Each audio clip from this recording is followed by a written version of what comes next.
These professional chefs all want to break into the top ranks of the world's culinary elite. Deciding who has the talent to cut it is MasterChef judge Gregg Wallace. Oh my word, I think that looks absolutely magnificent. And culinary legend Michelle Rue Jr. With 2 Michelin stars, he's expecting perfection. This competition is all about pushing the boat out. You certainly have done that today. Cooking doesn't get better than this.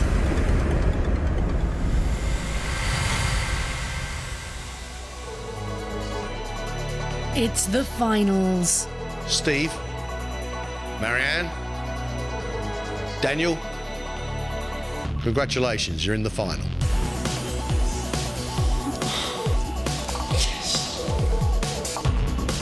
Steve, Daniel and Maranne have fought off intense competition to prove that they are worthy of being in the final 3. MasterChef so far has been the most fantastic challenge of my life. I'm not going to take my eye off the crown until it's firmly on my head. It's like a dream being in the finals. I have to keep pinching myself. It's just so surreal. I've got to keep reminding myself where I am and what I'm actually doing. We're so close to the end now. I'm just feeling determined to be absolutely on top of my game, not have any slip-ups. This is finals week. This is what all our chefs have been working for. It's time to deliver. Today, their challenge is to match the perfection required in the culinary world's most feared discipline, pastry. I think you have to start all over again. No problem. I don't have time to put another one in the bin and start again after that. It was dry and really mean. This is actually quite controversial, but there are elements in there of greatness. This test is going to show us if our chefs understand the finesse and the attention to detail required to take them to the top. At the end of the competition, only one of them will walk away the Professional MasterChef champion.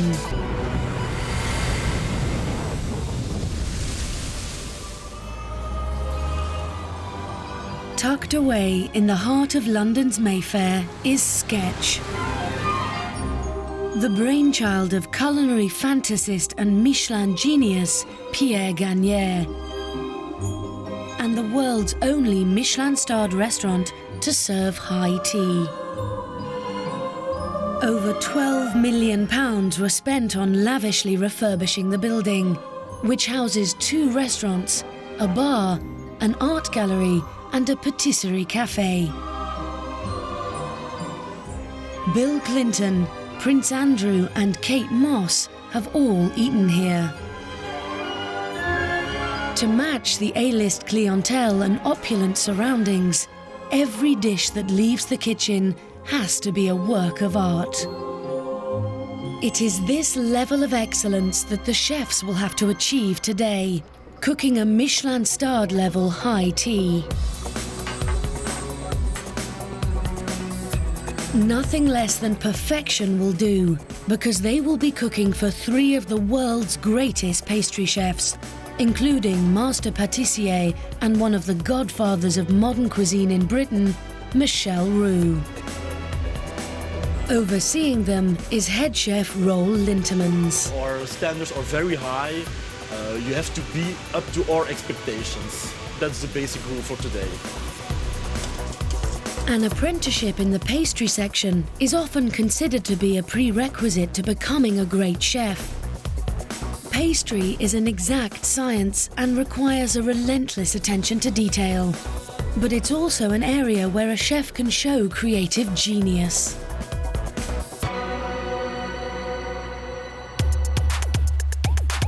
"28-year-old Steve has been cooking for 10 years, but has little experience in pastry.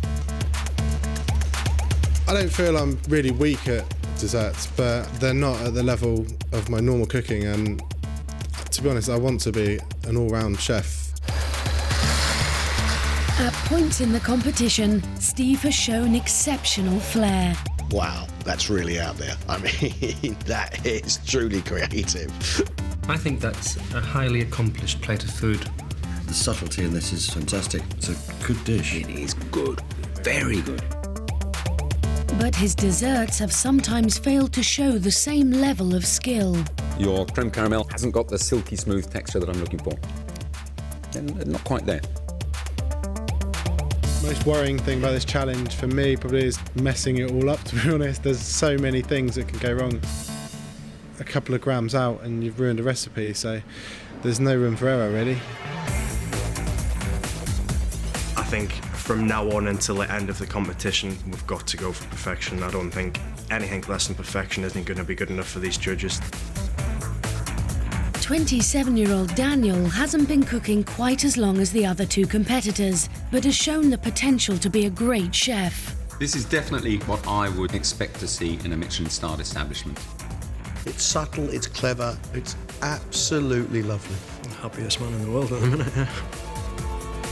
But he's never trained in pastry, and his desserts have let him down. It's still 15 minutes short of being cooked. The apple should be full of buttery caramel flavour, and it's just not.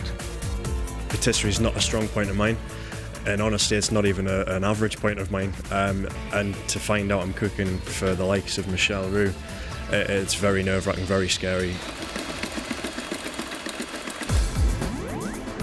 To do well today is a total must. I don't want to slip up at all. I want to carry on and be at the summit at the end of the week with a big flag in my hand. So far in the competition, private chef Maranne has had the most success with desserts. I've never before had a rhubarb tarte tatin, and eating this one, I'm wondering why. It's a really, really good idea. That's top-notch. That's up there. But her lack of experience in professional kitchens has led to slip-ups in the heat of service. This is what? Medium. Ooh, that's well done. Just very confused as to how many I've got on. Just don't say anything, please. She has lost the plot, really. And I think it's really important to remember that you're only as good as your last meal. And, you know, things can go horribly wrong very quickly.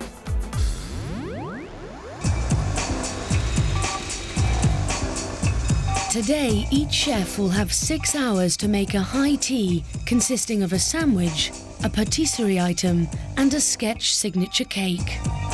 Steve, this will be your afternoon tea. Steve's menu consists of a black croque monsieur filled with mozzarella, basil and courgette, an olive oil cake, and a choux bun filled with 2 types of cream and a mango and passion fruit jelly. The lemon choux pastry, the dough is very important and it's made like this, baked to perfection. He's tackling the choux bun first because it has the most processes involved. I mean, this one may look quite simple, but there's jelly in there, there's pastry cream, there's whipped cream, and yeah, to get all of it right, it's going to be tough. Choux pastry can be tricky to master. It needs to have just the right moisture content so that when it cooks, steam puffs up the pastry, making it light and airy. But the final bun should be small and delicate. They look a bit flat. I'll see how they puff up in the oven, but I think I might have to make this again, to be honest. Steve must now wait for 25 minutes before he'll find out if his choux pastry is up to Chef Roll's exacting standards.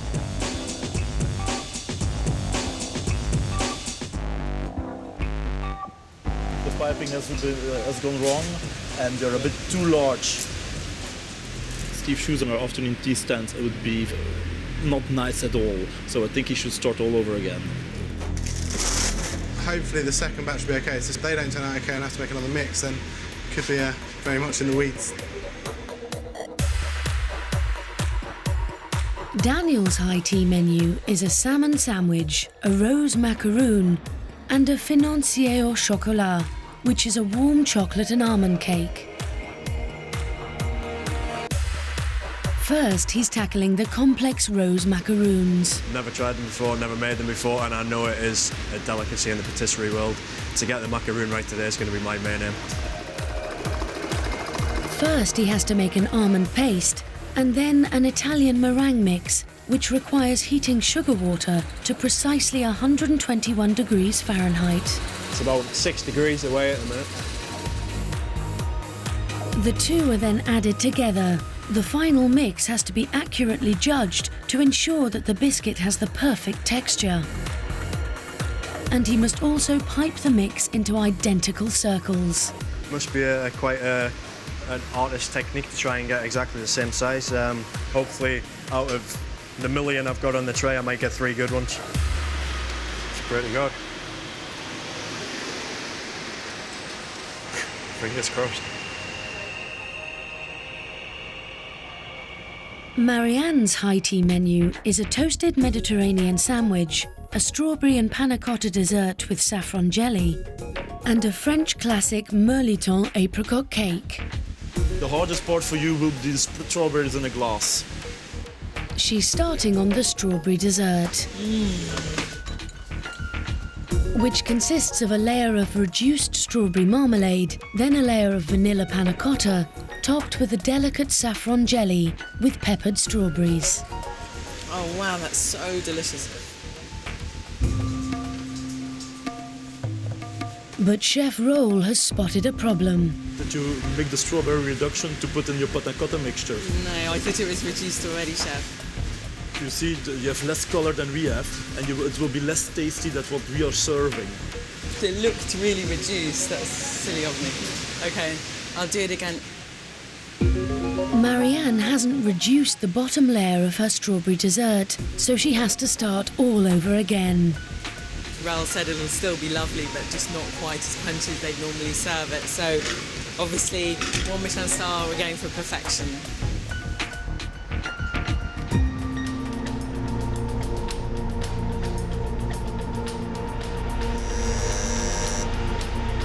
Daniel's macaroons are ready. He needs them to be flawless. They're fine, they're cooked, they're great. Good job. Thank you very much, Chef. Thank you. Come on. I am going for perfection today. Not quite got it on the size, but the macaroons themselves, they look perfect. While Daniel's macaroons cool, he gets on with his rose-flavoured buttercream filling. I seem to be organised. Everything seems like it's going well, and I don't like it when things go well, because that means something's going to go wrong.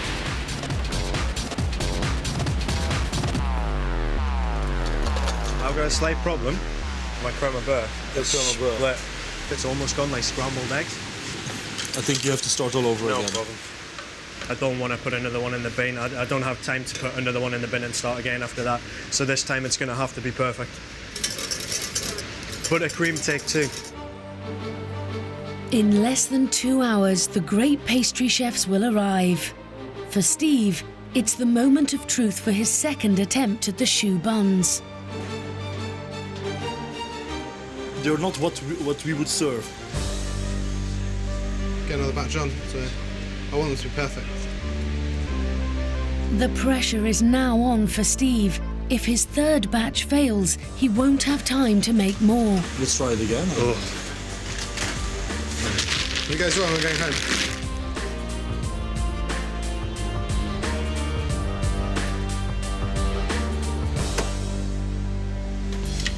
Right. Oh, perfect. Maranne is now working on the apricot Merliton cakes. The base is sablé pastry. Sablé is French for sand, and the pastry should have a crumbly, granular texture, which is an art to achieve. Pastry's really difficult to get right, and cooking for one of the world's most amazing pastry chefs is quite a lot of pressure.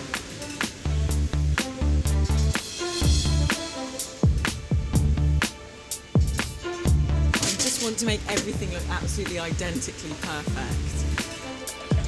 The filling consists of a layer of apricot marmalade and a rum, almond, cream and Grand Marnier mix.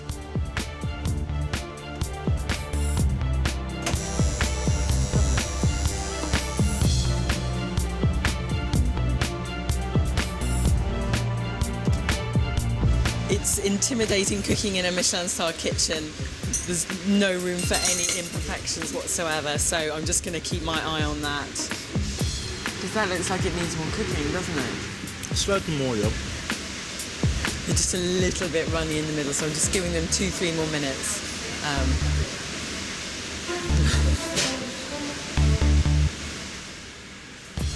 Only 45 minutes left. With Steve's third choux pastry attempt in the oven, he has one chance to get his delicate olive oil cakes right. Things I'm worried about with the olive cake, it may not rise too much or it could crack. Hopefully I'll get it right first time. Daniel is also facing his own difficulties in making the classic chocolate almond cake, the financière. I've just realised why it's going to have to be cooked perfectly, because in essence, it's almost a chocolate fondant recipe. If you cook it a minute sooner or a minute later, you can just get away with it, but any less or any more, and you've either got an undercooked bit of chocolate filling, or you've got a chocolate sponge cake, basically.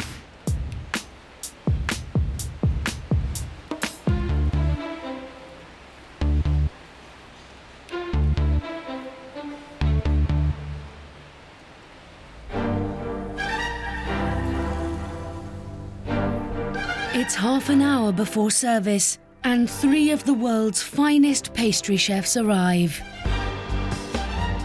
Michelle Rue has an honorary OBE for his services to cuisine and has sold over 1 million books on patisserie and desserts.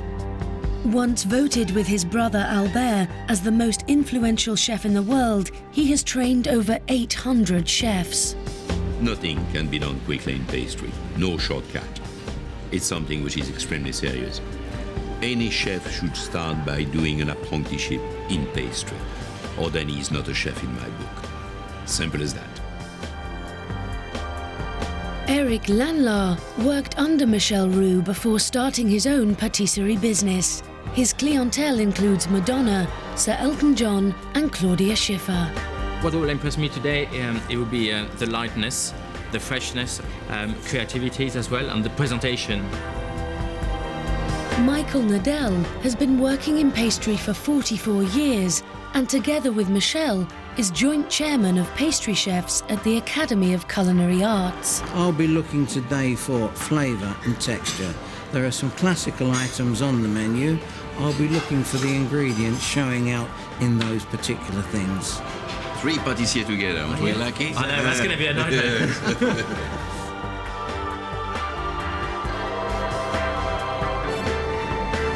All the chefs are in. Prepare everything for the afternoon tea. Steve is first up to serve the chefs, and all his hopes of impressing the judges rest on his third batch of choux pastry buns. I still don't think they're quite as perfect as I'd like, but they're a lot better. I feel a lot more happy serving those than those ones. At last, Steve is satisfied with his choux buns, but he's still got to fill them and make his black croque monsieur sandwiches. You have only 10 minutes left. Are you going to be ready? Yes, chef. Just trying to take some care with it, really. I'm not taking it lightly.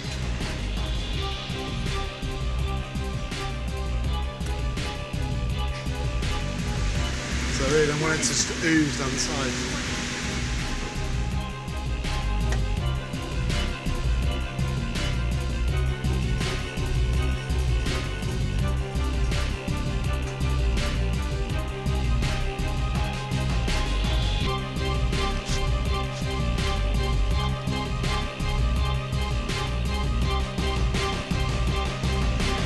Service, please. Obviously nervous, but I've done all I can do now. It's out of my hands.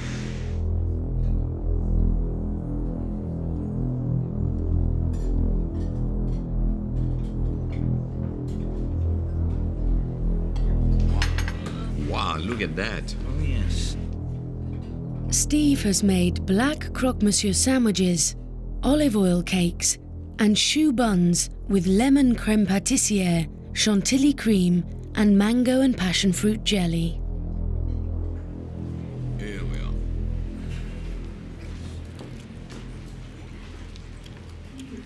It's very well seasoned.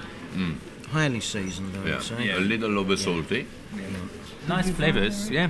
I call that a good trial. Yes, indeed. Very good. Yeah. Eric, the little olive oil cake. Yeah. The glazing is nice. Yeah. Yeah. No flavour comes through. Now, the cake is light, it's moist. Yeah. But that's it, it stops there. Yeah. I found the choux maybe a bit too big. Yes. It's a choux for two, at least. A choux for two. Oh, dear. Oh, where's my crane? Oh.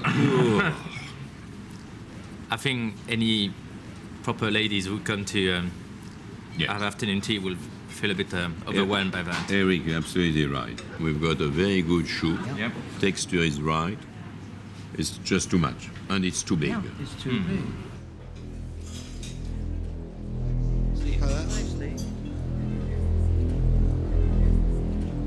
The flavor come through. The croque-monsieur, in our opinion, is certainly the best. Yep. The size of your choux is much too big. Yeah. Right. But we thought the choux pastry was very, very tasty, to be honest. Very good indeed. All in all, I mean, you happy with yourself? Yeah, considering my lack of experience in pastry, I'm quite pleased with what I've done. Well, I think you can be, because you've done well. Yes. Thank you very much. Yeah. Thank you, Steve. Thank you very much. Thank you. Take care. Thanks.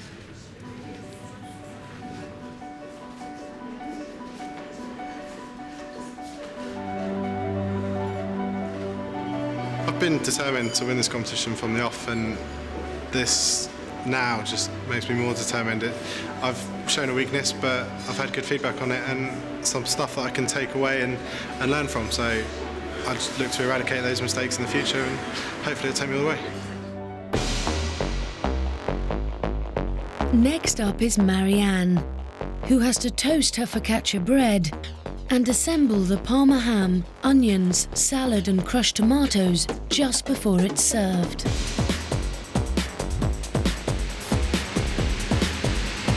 Think about the little details.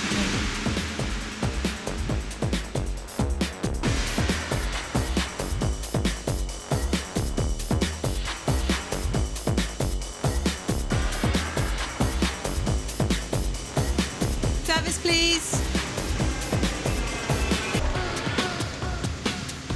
I do feel quite nervous because they will not miss anything.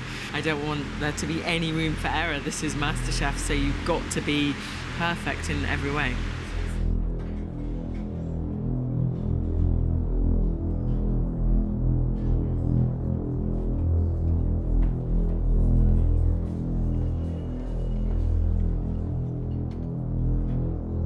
Maranne has made Mediterranean sandwiches, strawberry panna cotta and saffron jelly desserts, and apricot mirliton cakes.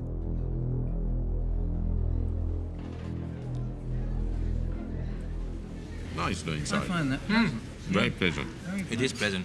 Yeah. It's not dry, it's not too wet. It's light. It's light. Nicely seasoned too. Yeah. Good. So we'll go for the mirliton then. Yeah. Very nice. Yeah, it's very nice. Lovely. And the pastry is very thin as well. It's lovely. It's all gone. Yeah. All gone. So that's the second full mark. Yes. Yeah. Strawberry in a glass. There is some finesse there in a... It's a good job again. Yeah. Yeah, it's a very good job. Very pleasant. Yeah. The three little desserts were very good. Yes. And that really make me worried about my job.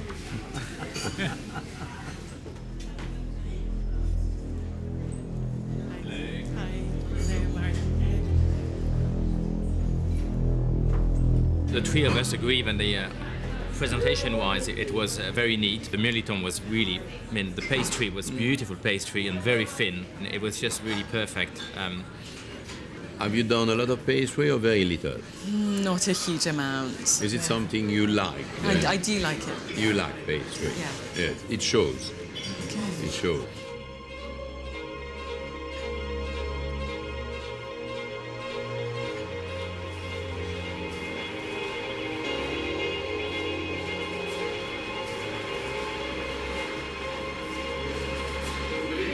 Head in the clouds. Oh my God, I've got kind of goose pimples all down one side. They were so fantastic. They were so complimentary, and just sitting in that room with those three amazing pastry chefs. It was just one of those memories I'm going to have for the rest of my life. It was amazing. Finally, it's Daniel's turn. His chocolate fondant cakes have to be served warm and mustn't be under or overdone.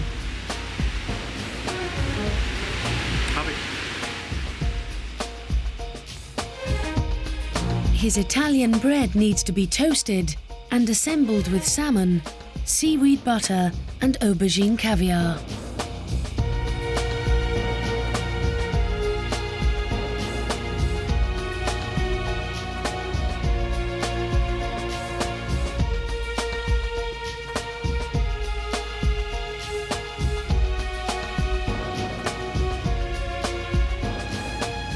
Service.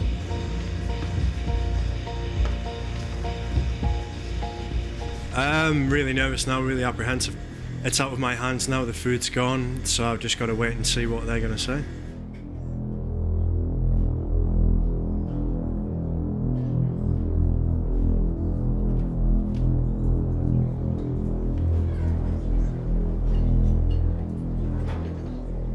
Daniel's high tea consists of salmon sandwiches, rose macaroons, and financier chocolate almond cakes. Everything is quite nice. You look appetizing. Yes.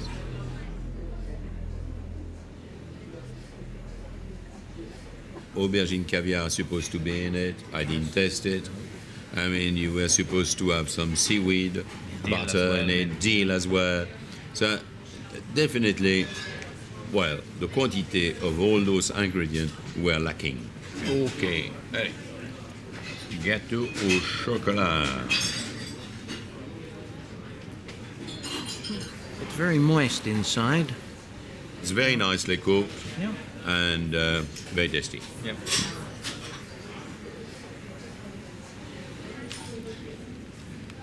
Do you find the taste of the rose anywhere? Not really. Where you are? Not strong enough. So the garden was not really full of roses?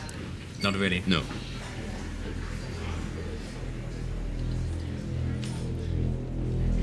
Hi, Daniel. How are you doing? Nervous, very nervous. All in all, you've done well in a couple of those dishes. The macaron, the roses, we're not sure about. Your sandwiches, you've got to work a bit on it. It was dry and really mean. The filling should have been a lot moister and better. But your little cake, almond chocolate cake, was delicious. Well done. And for your first experience, 7 years in the kitchen, very little pastry background, you've done well. Thank you very much.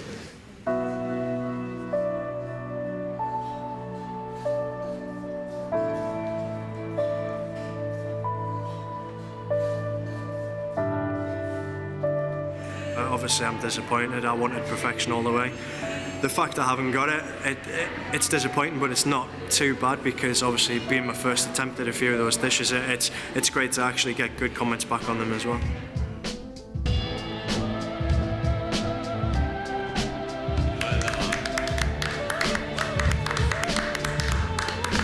Today's made me really determined that I want to win MasterChef because just achieving that standard is really satisfying. To come to a place like this where they do such amazing pastry goods, I need to take that inspiration and show that I can up my game in pastry. I've had a few negative comments today, but I've just got to brush that off now, go in, do really well and prove to the guys that I'm good enough to win this final. Maranne, Daniel and Steve now have to take everything they've learned back to MasterChef HQ, where they must prove they have mastered desserts once and for all.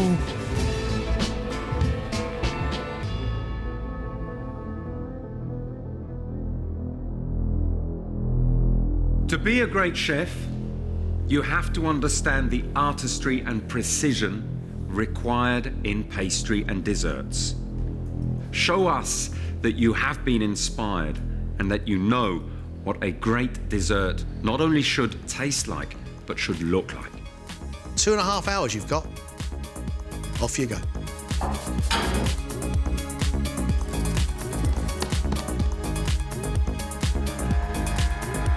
Today's challenge for our chefs is to produce a fantastic trio of desserts. We want to see artistry on a plate. 2.5 hours is ample time to give us just that.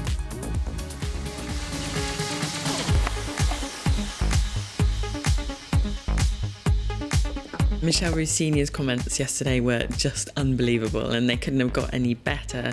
So at the same time, that's quite a lot of pressure to have today because, you know, I've just got to really maintain that high standard. Right, Maranne, how did yesterday go then in the Michelin-starred pastry kitchen? I was very happy. It couldn't have gone any better, actually. Good. So you feel inspired? Yeah, incredibly inspired. It was really special. And what are you cooking for us? Today I'm cooking a assiette of Indian Alfonso mangoes. I'm just making the mango bavois now, followed by a mango and chocolate tart and also a mango sorbet. What's a mango bavois? A bavarois is an egg custard set with a little bit of gelatine and incorporating whipped cream. Is that right? Yes, that's what I'm doing, yes. Are you good at desserts? I'd like to think I'm good at everything cooking-wise. Greg, I'm going to prove to you that I am. Today I'm going to cook just like I cooked yesterday, and I'm going to prove and show Michelle and Gregg that I can maintain that beautiful standard every day. Maranne has always given us great flavour. It's just the presentation, the refinement and the sophistication that we need. I'm really fired up today. After yesterday's afternoon tea service, there was a few niggly mistakes. I don't want to make those mistakes again.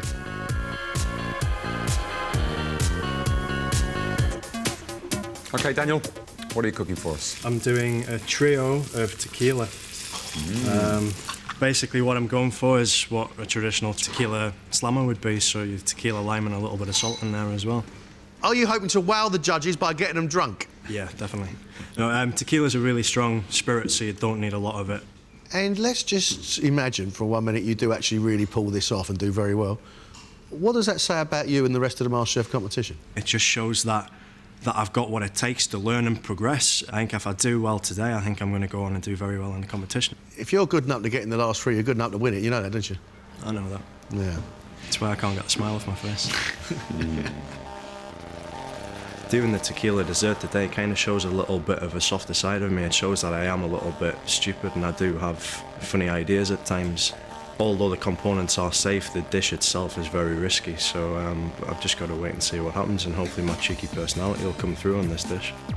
The problem with an alcohol-based dessert is that you want to actually taste that alcohol, but not so much as it overpowers everything else. It's a fine balancing act. But it does sound like fun. You have 20 minutes left. With there being a week of the final, it's imperative that I just keep pushing on and keep testing myself and going to the limits, to be honest, because you've got to give it your all, because you want the gold at the end of it. Right, Steve, what wonderful dessert are you cooking for us today? I'm doing a trio of sweet shop classics. Go ahead and explain. I'm doing strawberry champagne and basil wine gums, raspberry and black pepper dip dab, which is like a little raspberry lollipop with a black pepper sherbet, and banana flump, which is like a banana marshmallow. Well, the obvious question is, how late were you up last night thinking these up? It's not just last night, it's every night. Little book by my bed with my crazy ideas in. But do you think this is the kind of dessert that would be served in a Michelin-starred restaurant? I hope so. I think it's inventive, it's fun, it's different, and hopefully really high quality. It's clear that pastry is the weaker aspect of my cooking, so if I can do this well, then it shows that I have no serious weaknesses, and hopefully I'll be good enough to go all the way. To come in with something that's just average and standard, I think wouldn't really be worthwhile. I want to come in here, I want to excite people, I want to do food that's interesting and fun, and for me that's what it's all about. He's going to give us lollipop, jellies, marshmallows, all looking like sweet shop treats. I think it sounds really exciting, but this has to be a kind of dessert that you would expect in a Michelin-starred restaurant, not in a sweet shop. 6 minutes, people. 6 minutes.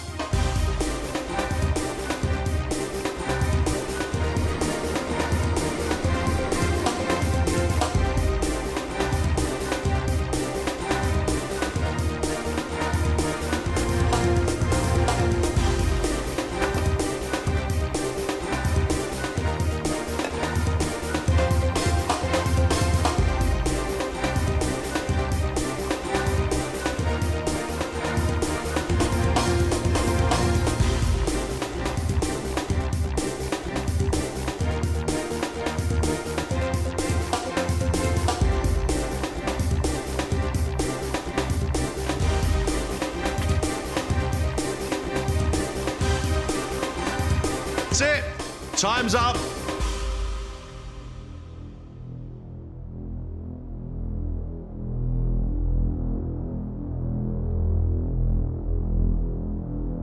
Marianne has made a trio of Alfonso mango desserts. She's made a mango and chocolate tart, mango sorbet with a pistachio tuile and Cointreau syrup, and a mango and vanilla set cream bavois. I think this looks like a kind of dessert that you would find in a fine dining restaurant. It's beautifully presented and it shows lots of different skills.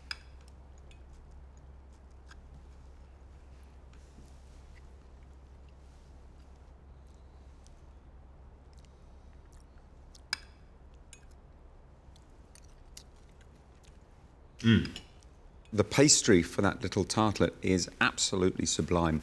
Very crisp, but still tender when you crunch into it.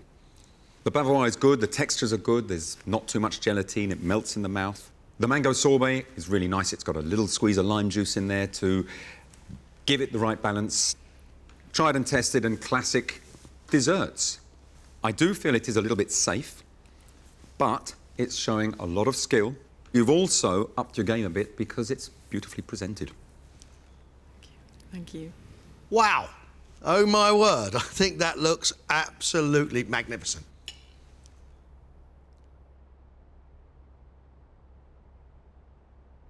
It's a nice chocolate flavour. I like the crispy pastry. The real stars are the next two. This sorbet here, I think that is just delightful. I think your bavois is a heavenly combination. That is lovely. It looks brilliant. I can't praise you enough. Thank you. Got some really fantastic comments. Goose pimples, hairs on the back of my neck standing up. So, you know, I mean, fantastic feeling. Daniel's desserts are all tequila based.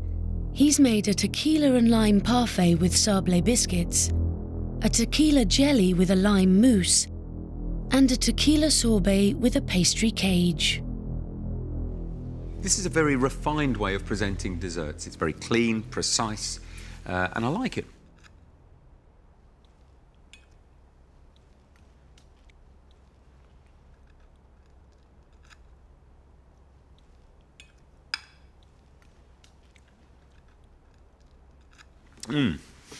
That's great.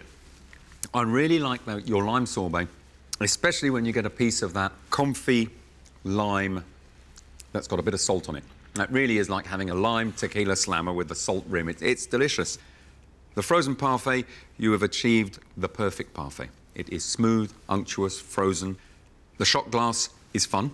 I would have liked and was expecting a little bit more of a kick of alcohol in there. But I think you've done really well using tequila and lime as a theme. It's clever, and there are signs here of brilliance. For me, as a punter, I think that is magnificent. Okay.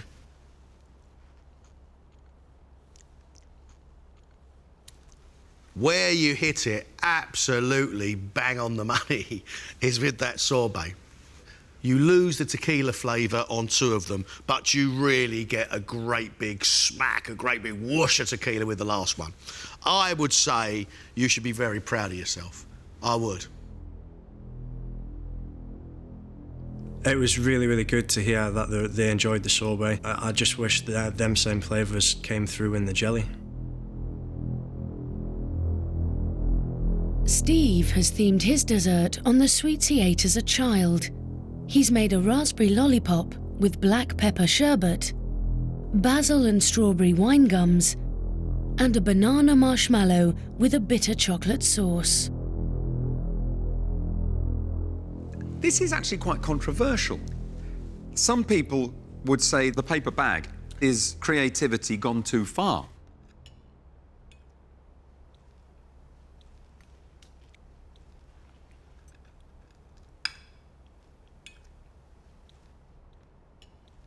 Marshmallow is just the right consistency, but once you've got the chocolate sauce and that caramelised banana, it all comes together and it's delicious.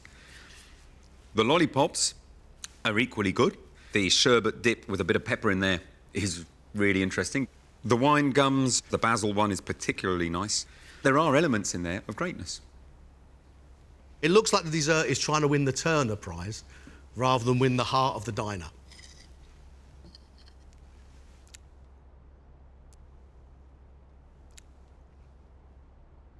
The jellies are slightly unusual. Love the basil. But the absolute superstar of that is that lolly. That is a flavour and texture design I find absolutely fascinating. I think your combinations, your flavour combinations are absolutely brilliant. I think you've gone way over the top in trying to create a plate of sweets rather than an elegant dessert. Okay. I will say one thing though, Steve. This competition is all about finding new talent and pushing the boat out. And you certainly have done that today. Thank you. I think I've achieved what I set out to achieve with the dish. It's caused debate, so I think that's a good thing, to be honest. If I had a restaurant and everyone was talking about it, I'd be happy. Wow, these three chefs today really have pulled out the stops. They have delivered on all fronts. I'll tell you what, there is nothing between these guys. Any one of these could lift the title. Maranne, we know her as a classic cook. We asked her to deliver us something elaborate and exquisite today, and my word, did she. Being in the finals is really tough. It's really exciting, and I'm loving every minute of it. Daniel is taking on board and learning so fast. Every challenge we give him, he improves and does better. Need to be fired up for this competition. I want to win it. I want it a lot. I'm passionate about what I do. I'm not here to be second. I'm here to win. Steve, wow, we are beginning to see that guy for the creative chef he really is. Where is he going to go next? What is that guy now capable of? I think this finals week is one of the most important weeks of my life ever, to be honest. It's totally consumed with this competition, and it's all I can think about. It just seems to get better. Every challenge we give them, they deliver and they give us better food. Where's it going to end?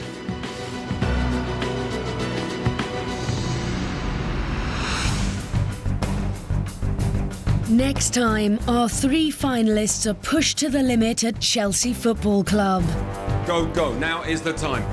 Preparing the perfect pre-match lunch for a box of sporting VIPs. A lot of work there. Hell of a lot of work. Careful, no dribbles. Made a bit of a mess. Really totally under pressure. Just remember who you're feeding. Huh? Careful, huh? Don't trip up now. Come on, come on, come on, let's go.